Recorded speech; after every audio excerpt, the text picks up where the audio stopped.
Hello student, this is Dr. Abhishek Misra and today we are going to discuss yet another topic of toxicology and today's topic is food poisoning. तो basically इस topic को हमने दो part में cover करा है, तो आज जो है वो पहले पार्ट को हम बताएंगे या डिस्कस करेंगे और जो पार्ट सेकंड होगा उसका मैं अलग से वीडियो बनाऊंगा। तो चलिए स्टार्ट करते हैं आज का टॉपिक।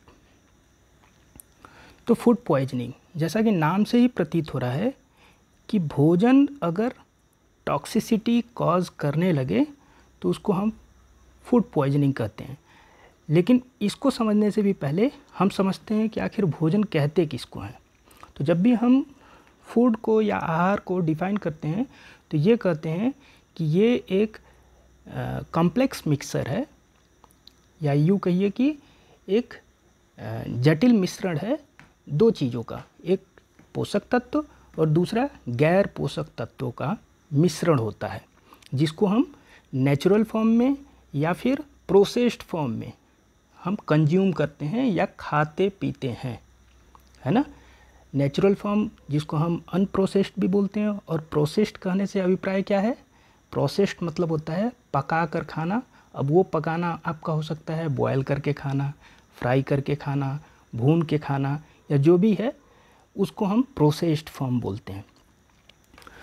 तो अब ये जो दो हमने बताया कि न्यूट्रिएंट और नॉन न्यूट्रिएंट पार्ट होते हैं, तो वो क्या होते हैं उसको समझते हैं। तो जैसा कि मैंने बताया कि भोजन के तत्वों को आप दो भाग में वर्गीकृत कर सकते हैं, एक न्यूट्रिएंट वाला पोर्शन और दूसरा नॉन न्यूट्रिएंट या गैर पोषक तत्व वाला। तो न्यूट्रिएंट ऑब्वियस जैसे नाम से ही प्रतीत हो रहा है, मतलब इस भोजन के इस मिश्रण का जो योग है उस योग से हमको पोषक तत्व की प्राप्ति होती है। वहीं गैर पोषक तत्व वाला जो मिश्रण है उस ब्रैकेट में या उस क्षेत्र में आप कहिए जो भी पदार्थ आते हैं वो हमारे शरीर में कोई भी पोषक तत्व या कोई भी सच कोई फ़ायदा नहीं पहुंचाते हैं। न्यूट्रिएंट सब्सटेंस को अगर हम डिवाइड करेंगे तो again that can be classified under two heads. एक है आपका कैलोरिक सब्सटेंस, मतलब ऐसे पदार्थ जिससे हमको ऊर्जा की प्राप्ति होती है, और दूसरा है ऐसे पदार्थ, ऐसे पोषक तत्व जिससे हमको ऊर्जा की प्राप्ति नहीं होती है, लेकिन हमारे शरीर के लिए ये पदार्थ उतने ही ज़रूरी हैं जितने की ऊर्जा प्रदान करने वाले पदार्थ हैं। तो सबसे पहले समझते हैं कि कैलोरिक सब्सटेंस क्या होते हैं। आप जैसा कि जानते हैं कैलोरिक सब्सटेंस जिससे कि एनर्जी निकल सकता है वो हैं कार्बोहाइड्रेट, प्रोटीन्स और फैट्स। ये तीनों जो बेसिक कंपोनेंट हैं या बेसिक बायोमॉलिक्यूल्स आप कहें, आप जानते हैं ये बायोमॉलिक्यूल जब हमारे शरीर में प्रवेश करता है तो ये शरीर से एक एक कोशिकाओं में जाते हैं जहाँ पर इनका कंबसन होता है, ये टूटते हैं और टूटने के पश्चात क्या होता है, हमको ऊर्जा की प्राप्ति होती है। वहीं नॉन कैलोरिक सब्सटेंस कैसे होते हैं, जैसे मिनरल्स और विटामिन्स, इनसे कोई हमें ऊर्जा नहीं मिलता है, लेकिन ये हमारे शरीर के लिए ज़रूरी होते हैं। क्यों? क्योंकि ये हमारे शरीर के मेटाबॉलिक रेट में इनका एक मेजर रोल होता है। इनमें से बहुत से के कारण एंजाइम्स बनते हैं, बहुत सारे मिनरल्स जो होते हैं वो रेस्पॉन्सिबल होते हैं किसी रिएक्शन को मतलब रिएक्शन को पूर्ण करने में, है ना, कंप्लीट करने में इनका मेजर रोल होता है। वहीं नॉन न्यूट्रिएंट सब्सटेंस कैसे होते हैं, जैसे प्लांट हार्मोन, कोई भी फल या किसी फल को या पत्ती के रूप में या वेजिटेबल्स के रूप में हम लेते हैं तो उसमें निहित प्लांट हार्मोन्स वगैरह भी हमारे उस भोजन के साथ जाता है, लेकिन उसका हमारे शरीर में कोई रोल सच रोल नहीं रहता है, और अगर ज़रूरत न पड़ने पर वो सीधे मल के रास्ते वो बाहर भी निकल जाते हैं। वैसे ही प्लांट्स में जो अनेक प्रकार के प्राकृतिक रूप से पाए जाने वाले जो पेस्टिसाइड हैं उनका भी हमारे शरीर में कोई रोल नहीं रहता है, लेकिन चूंकि वो हमारे भोजन में उपस्थित रहते हैं। वैसे ही जैसे मछलियों में एंटीहिस्टामिन्स, प्रोटीन वगैरह होते हैं, और विभिन्न प्रकार के फ्लेवर लाने वाले जो इंग्रेडिएंट्स हैं वो भी उस भोजन में उपस्थित रहते हैं। तो इस प्रकार से भोजन के दो पार्ट होते हैं, एक न्यूट्रिएंट और नॉन न्यूट्रिएंट। अब बात करते हैं हम कि फूड पॉइजन आखिर होता क्या है। तो सिंपली फूड अगर पॉइजन की तरह बिहेव करने लगे, फूड अगर आपके द्वारा लिए जाने वाला या किसी व्यक्ति द्वारा लिए जाने वाला जो भोजन है, आहार है, वो अगर विष की तरह व्यवहार करने लगे तो हम उसको कहेंगे कि भोजन विष बन गया है, और इस प्रोसेस को हम कहते हैं फूड पॉइजनिंग, है ना, आहार विषाक्तता इसको बोलते हैं। अब प्रश्न ये उठता है कि वो आखिर विष की तरह बिहेव क्यों करने लगता है। उसके दो कारक हैं, एक को हम बोलते हैं एंडोजिनस फैक्टर, दूसरे को हम बोलते हैं एक्सोजिनस फैक्टर। एंडोजिनस फैक्टर मतलब या एंडोजिनस मतलब क्या होता है, मतलब भोजन में निहित जो न्यूट्रिएंट और नॉन न्यूट्रिएंट पार्ट हैं उन्हीं में से कोई एक की तो वो विष हैं ही, उन्हीं में से कोई एक या एक से अधिक जो आपके मॉलिक्यूल्स हैं, यौगिक हैं, वो उन्हीं में से कोई एक या एक से अधिक पदार्थ की तो विष हैं या तो वो विष के रूप में बन जाते हैं। अनेक प्रकार के रिएक्शन करने के कारण, अभिक्रिया करने के कारण आपके भोजन उसको शरीर के अंदर प्रवेश कराने से पहले ही वो विष बन चुका रहता है ना। तो ये भोजन के अपने गुण के कारण अगर कोई भोजन विष बन जाता है तो हम उसको बोलते हैं एंडोजिनस फैक्टर या अंतर्जातीय कारक।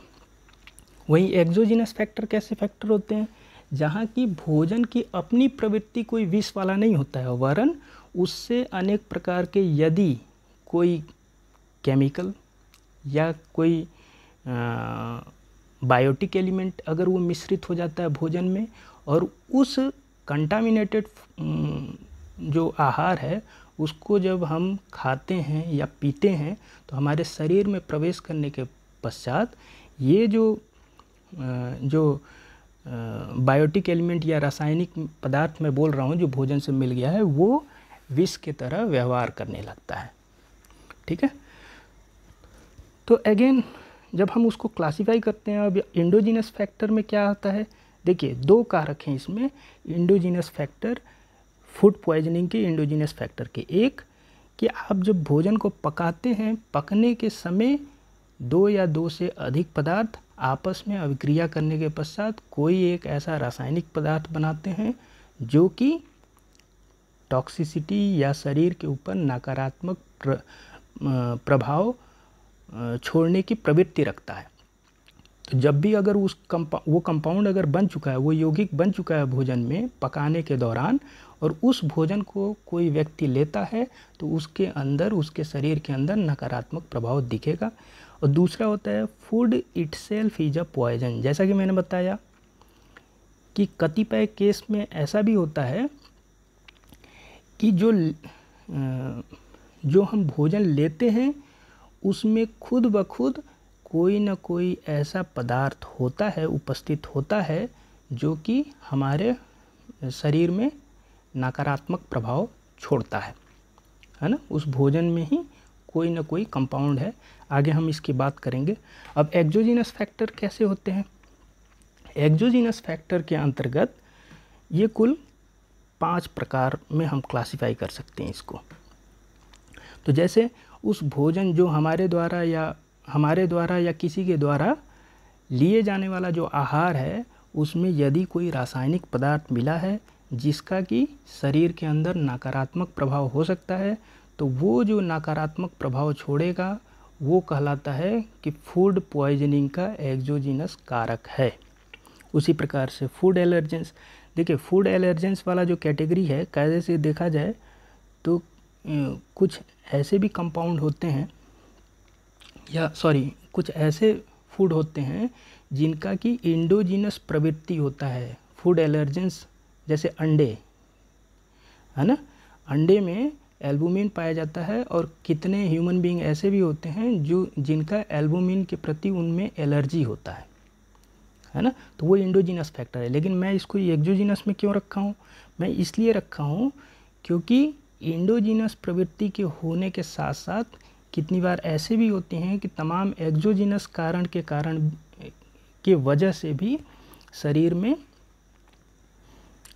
एलर्जी होता है, फूड एलर्जी वगैरह होता है। वो क्यों होता है? जैसे कोई इंसेक्ट है, वो इंसेक्ट कोई टॉक्सिन फूड में छोड़ जाता है, उस फूड को अगर कोई लेता है तो उसके शरीर के अंदर एलर्जी दिखेगा। अगर वो व्यक्ति जो उस भोजन को खा रहा है, अगर वो ससेप्टेबल है उस एलर्जन के विरुद्ध, तो उसमें एलर्जी दिखेगा, है ना। उसी प्रकार से अनेक रासायनिक पदार्थ भी होते हैं। जनरली एलर्जेंस जो होते हैं वो प्रोटीनिशियस नेचर के होते हैं, अर्थात प्रोटीन होते हैं, लेकिन ऐसा हरदम नहीं होता है। इसलिए मैंने इसको एक्सोजीनस फैक्टर में रखा है। आगे बात करेंगे उसका। तीसरा जो पॉइंट है वो पैरासाइट्स के कारण। आप जानते हैं अनेक प्रकार के परिजीवी होते हैं जो भोजन के साथ मिलकर आपके शरीर में प्रवेश कर जाते हैं, और प्रवेश करने के पश्चात वो जो परजीवी है वो अपना जीवन चक्र आगे की ओर बढ़ाने लगता है। तो उस आगे की ओर जीवन चक्र को आगे की ओर बढ़ाने के दौरान वो क्या करता है? आपके शरीर को नुकसान करता है।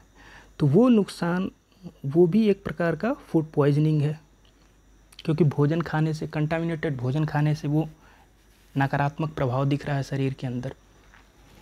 दूसरा बैक्टीरियल और फंजाई या फंगल कारण। अगर कायदे से देखें तो इन दोनों को हम माइक्रोबियल फैक्टर के रूप में हम कर सकते हैं, लेकिन इसको मैंने अच्छे तरीके से वो करने के लिए, समझाने के लिए इसको अलग अलग वर्गीकृत कर दिया है। तो एक है आपका बैक्टीरियल कॉज, दूसरा है आपका फंगल कॉज। मतलब किसी बैक्टीरिया के कारण अगर फूड पॉइजनिंग हो जा रहा है तो वो हो जाएगा बैक्टीरियल कॉज। अगर किसी फंजाई का ग्रोथ हो गया है उस फूड पर जिसको कोई व्यक्ति खाने वाला है या पीने वाला है, तो उस फैक्टर को हम कहते हैं कि fungal cause of food poisoning है। अब आज जो हम बात करने वाले हैं वो केवल ये आपका इंडोजीनस फैक्टर के बारे में बात करेंगे। एक्सोजीनस फैक्टर जो है, ये जो आप देख रहे हैं, जैसे ये है chemical factor, food allergens, parasite, bacteria, fungi के कारण कैसे फूड पॉइजनिंग वगैरह होता है, ये हम नेक्स्ट वीडियो में बात करेंगे।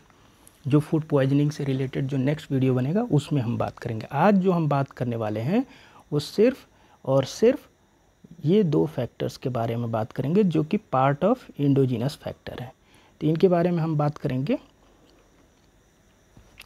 तो चलिए बात करते हैं इंडोजीनस फैक्टर्स के।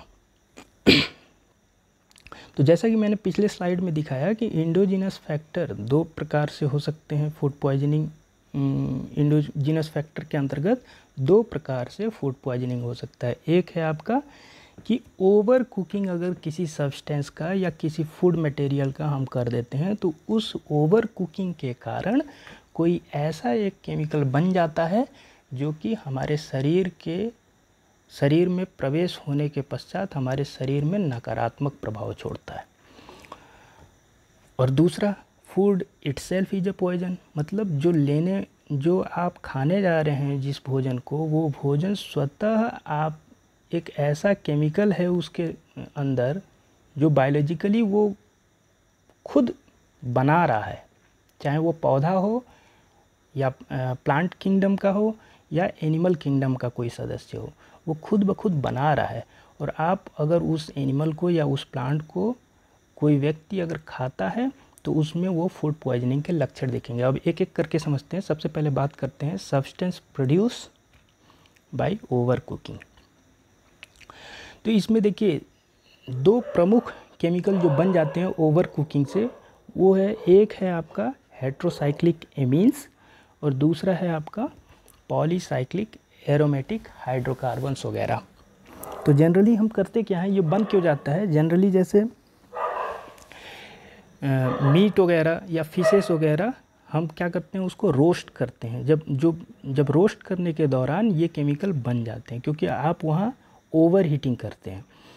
तो ओवर हीटिंग के दौरान ये केमिकल्स बन जाते हैं हेट्रोसाइक्लिक एमीन्स। ये कैसे बनते हैं? जैसा कि मैंने बताया कि अगर किसी फूड मटेरियल में प्रोटीन कंटेंट ज़्यादा है या कार्बोहाइड्रेट कंटेंट ज़्यादा होता है, तो जब ओवर हीटिंग के कारण जब रोस्ट करते हैं तो उस दौरान ये ओवर हीटिंग के कारण ये दो केमिकल्स बन जाते हैं। जैसे पहले वाले रिएक्शन में आप देखिए, मैंने दिखाया इसको कि केराटिन प्रोटीन हाई टेम्परेचर की उपस्थिति में, प्रेजेंस में ये हेट्रोसाइक्लिक एमीन्स बना लेता है। वैसे कार्बोहाइड्रेट ये भी हेट्रोसाइक्लिक एमीन्स बना लेता है in presence of high temperature.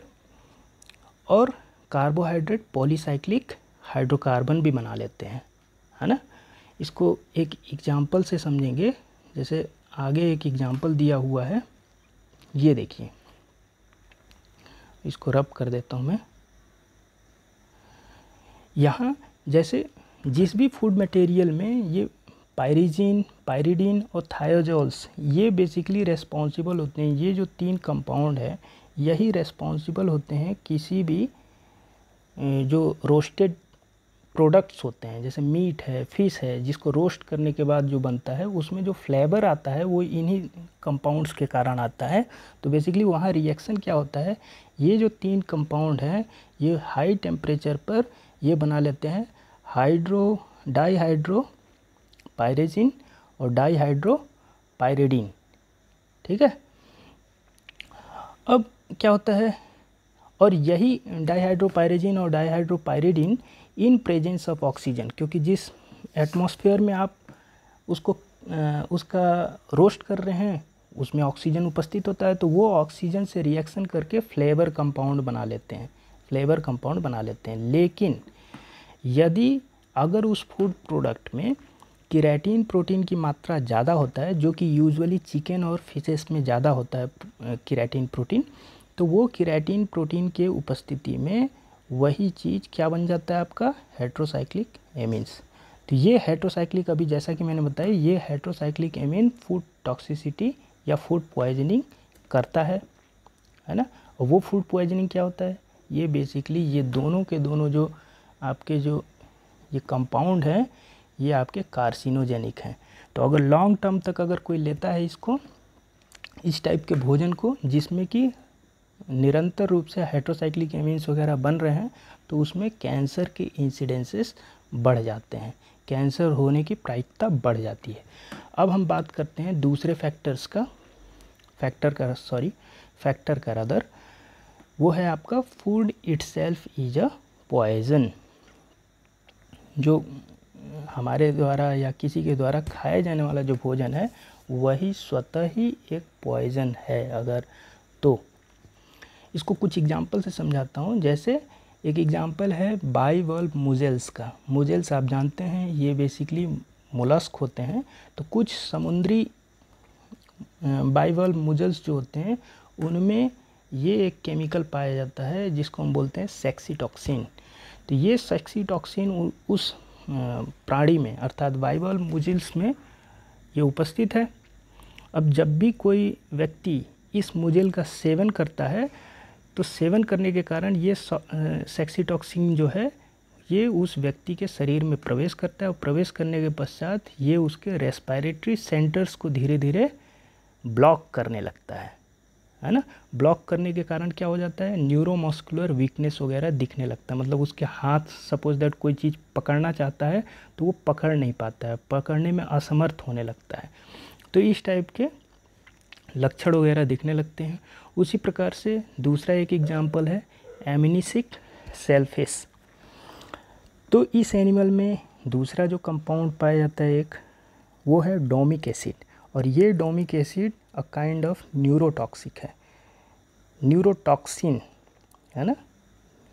तो न्यूरोटॉक्सिन की तरह बिहेव करता है क्योंकि ये एक बार शरीर में पहुंच गया उसके बाद ये ब्लड ब्रेन बैरियर को क्रॉस करके ब्रेन में पहुंचता है और ब्रेन में ये सीएनएस और पीएनएस के न्यूरॉन्स को और स्पेशली थैलमिक न्यूरॉन्स को, थैलमस बेसिकली आप जानते भी होंगे एक पार्ट होता है मिड ब्रेन में, ब्रेन के अंदर मध्य मस्तिष्क में एक पार्ट होता है थैलमस।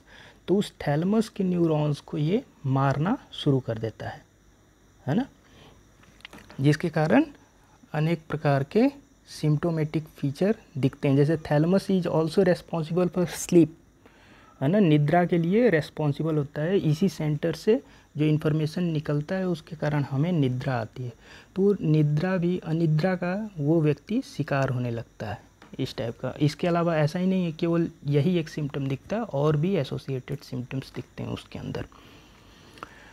दूसरा है एग्जाम्पल आपका पुफर फिश का। पुफर फिश के अंदर ये केमिकल पाया जाता है टेट्रोडोटॉक्सिन।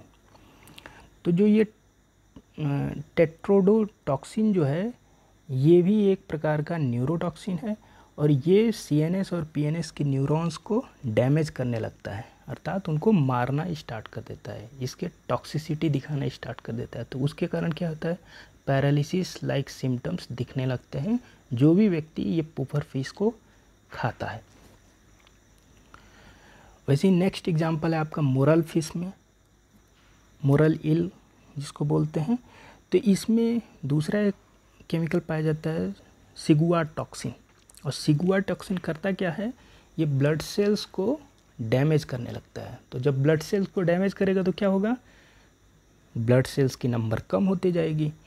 तो जैसे ही आरबीसी वगैरह को ये हिमोलाइज करने लगता है, वो क्या होता है कि आरबीसी की नंबर कम होने लगती है। तो जो भी व्यक्ति इन फिशेस को खाता है उनमें इस केमिकल के कारण क्या होता है, एनीमिक सिम्टम्स दिखने लगते हैं, एनीमिया वाला सिम्टम्स दिखने लगता है ना, यानी वो जल्दी थक जाएगा, है ना, सांस लेने में उसको दिक्कत होती है।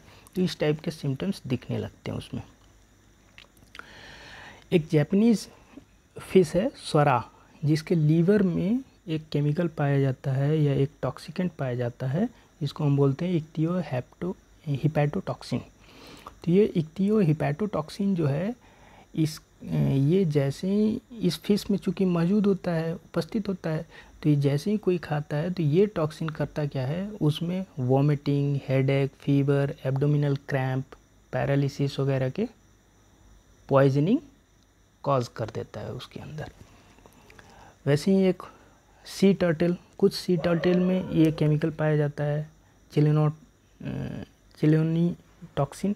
तो ये चिलोनीटॉक्सिन क्यों करता क्या है कि ये जिस भी व्यक्ति के शरीर में प्रवेश करता है उनमें वॉमिटिंग और मतलब बदबूदार सांस लेना या डायरिया जैसे सिम्टम दिखते हैं। और अगर वो उसकी प्रवृत्ति, जैसे उसकी खाने की प्रवृत्ति बढ़ती जाती है, तो इवन ये भी देखा गया है कि वो पर्सन कोमा में या इवन डेथ भी हो जाता है उस व्यक्ति का।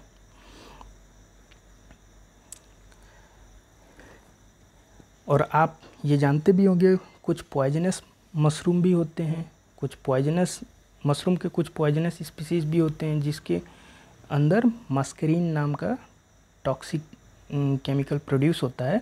तो अगर कोई व्यक्ति उस टाइप के मशरूम को अगर भोजन के रूप में लेता है तो क्या होता है, उसकी विजन जो होती है वो कमज़ोर होती है, मतलब दिखना, धुंधलापन, दृष्टि में धुंधलापन होने लगता है।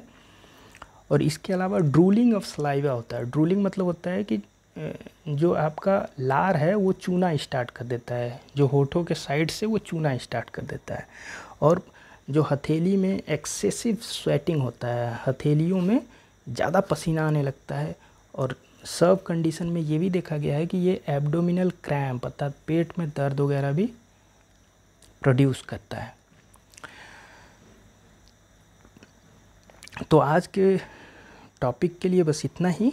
इसका पार्ट 2 जो है वो नेक्स्ट वीडियो में हम बनाएंगे और वहाँ हम डिस्कस करेंगे exogenous factor of food poisoning या फूड टॉक्सिसिटी। सो मिलते हैं नेक्स्ट वीडियो में। For then good bye, take care and thank you.